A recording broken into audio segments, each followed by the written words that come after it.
Hey guys, and welcome back to my channel. Today I'm going to be doing a full face of dupes, and what I'm basically going to be doing in this video is doing one side of my face using lots of expensive but very popular makeup products to create this look, and then I'm going to be recreating it using as close duplicates of each product as possible on the other side of my face. The aim of the game for this look is to basically show you that you don't need to spend a bomb to create an amazing makeup look. You can find dupes. So one side is very expensive and the other side can save up to or over £200. So if you would like to see the dupes that I came up with, then just keep on watching.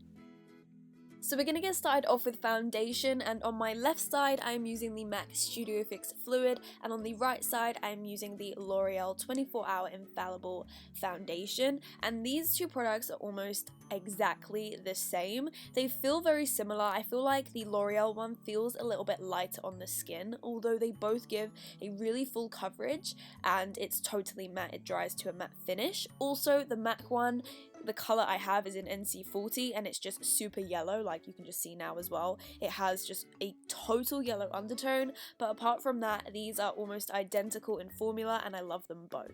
On the high-end side of my face, I am using the NARS Radiant Creamy Concealer, and then on the other side, I am using the Maybelline Age Rewind Concealer. Now, I was trying desperately to find a dupe for the NARS one because it's one of my favourite concealers, and when I was looking through my drugstore and affordable concealers, I noticed that these almost have an identical formula. The only difference is, in my opinion, is that the NARS has a little bit more of a matte finish. Although it does say Radiant in the title, I just feel that it has a little bit of a drier consistency, not in a bad way at all, but the Maybelline one has a little bit more radiance to it.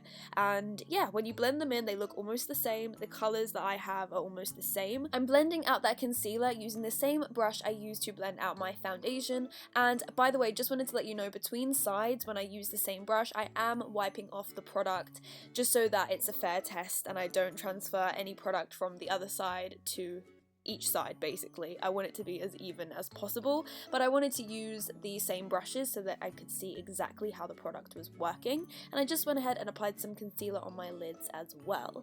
And to set my face, I am using the MAC CC Neutralize Loose Powder on the left side and my Soap & Glory Instant Retouch Powder on the other. Apart from the fact that the MAC one is loose, these have almost an identical formula. Personally, I prefer the Instant Retouch Powder, but they both have a yellow undertone and are basically translucent, and they set your face flawlessly. For my brows, I am using my go-to Brow Wiz by Anastasia Beverly Hills, and then on the dupe side, I am using the Soap & Glory Brow Archery Pencil. Now, as you can see me using right now, the Soap & Glory pencil, it is almost identical to the Brow Wiz. The actual shape of the actual pencil is exactly the same. It has a spoolie on one side and then the pencil in a retractable form on the other side, and it just fills in the brows exactly the same. The only difference is that the Brow Wiz is a little bit softer in formula and it's a little bit waxier. Apart from that, they look exactly the same and you wouldn't tell the difference considering the price difference. Next, I'm just going to be using some concealer to carve underneath my eyebrows, and I'm going to be using the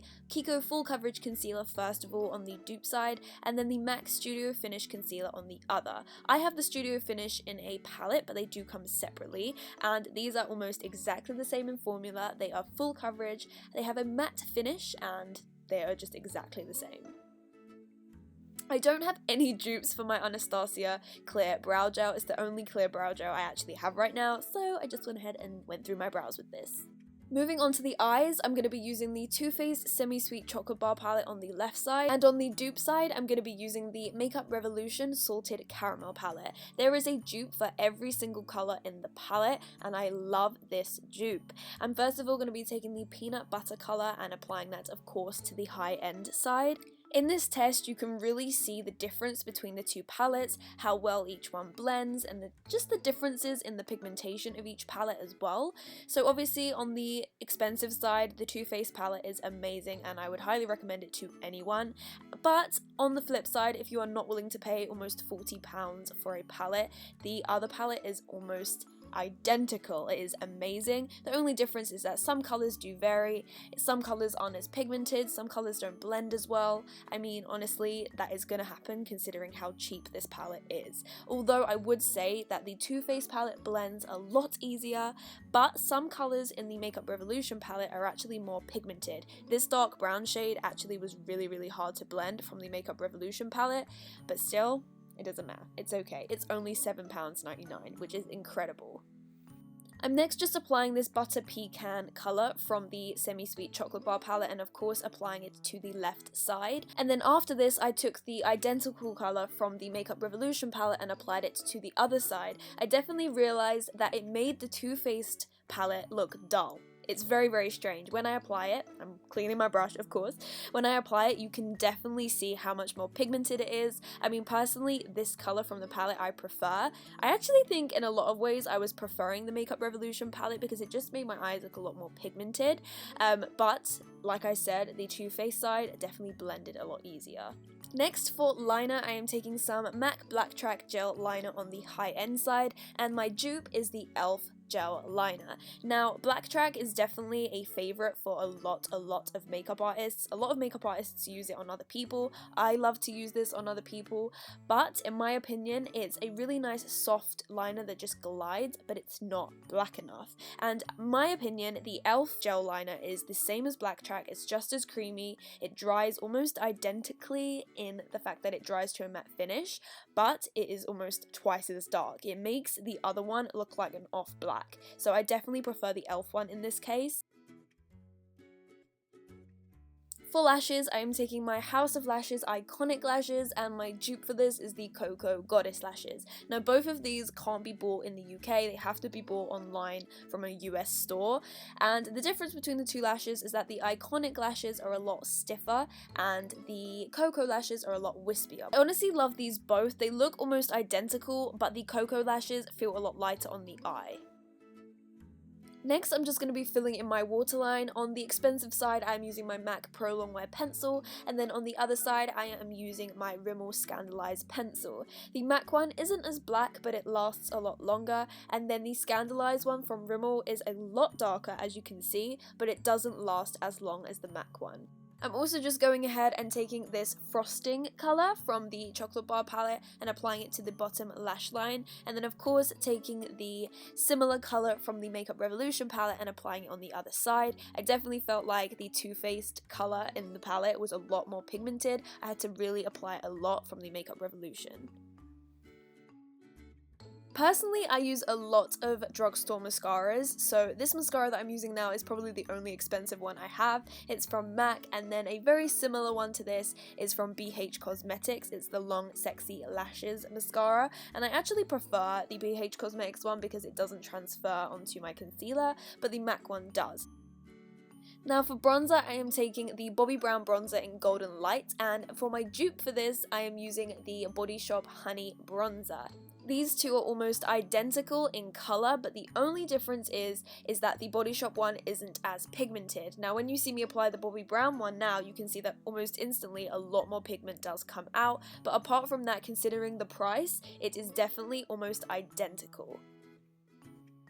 For contour, I am taking the MAC Sculpt Powder, which I love, and then I'm taking the Makeup Geek Infidelity Contour Pan. Now, the Makeup Geek one is a lot more cooler, but it's the closest colour that I think I have to the Sculpt one. It's a really nice matte powder that is very pigmented, and you don't need a lot of it. But as for the MAC one, I feel like it is pigmented, but I feel like to get a really strong contour, it's kind of like you need to build up a little bit more. For blush, I am taking MAC Warm Soul on the expensive side, and then on the cheaper side, I am taking the Makeup Revolution Heart Blush, and these heart blushes are actually a huge dupe for the Too Faced ones, but I actually don't own any of those. Warm Soul is one of my favourite blushes, and it just gives the most gorgeous glow, and I feel like this particular colour that I will have listed down below is almost identical. For highlight, I'm taking one of my favorite highlights. This is the So Hollywood Anastasia Beverly Hills Illuminator, and for the dupe side, I am taking an eyeshadow from Kiko, which is a very well-known one as well. As you can see, the Anastasia one gives an instant strong glow, which I love, but the Kiko one gives the same color. It has that same gorgeous white gold highlight, but you do need to build it up a little bit more. But apart from that, considering the price, I mean, you can't go wrong. And finally, for lips, on the expensive side, I am taking a cult favorite. This is MAC Wow lip pencil, and I'm applying it all over the lips. So I'm just lining the lips and applying it all over. And then my dupe for this is actually not a total dupe, like it's slightly different, but I personally prefer the dupe side. It's one of my favorite lip liners I own. This is the Kiko Automatic Lip Pencil in 504, and it's almost the same mauve shade. The MAC one is a little bit pinkier, and of course it's a retractable pencil, so it has a little bit of a different formula. But apart from that, it's one of the closest dupes I've ever had to Wow lip pencil. For the lipstick, on the expensive side, I definitely did go very expensive. This is a luxury lipstick. This is Tom Ford Blush Nude, and I think this is one of the most popular Tom Ford lipsticks. And then to dupe that, I am using the Rimmel Kate Nude lipstick in the shade 42, and these are almost identical. I think they are just slightly different, just very, very slightly, but it's pretty much exactly the same. So guys, that is the end of this video. As you can see, the difference from the left to the right is pretty much, you can't really tell the difference. I mean, this is the price difference. It's pretty crazy how much you could actually save by this video, and I loved making this dupe video, so let me know if you want me to make a version 2 of this, because I have a ton more dupes and I love showing them on the face instead of just telling you guys dupes. So if you did enjoy this video, please like and share with your friends, and subscribe to my channel for more if you haven't already. I love you guys so much. I can't wait to see you all in my next video, and I will talk to you later. Bye guys!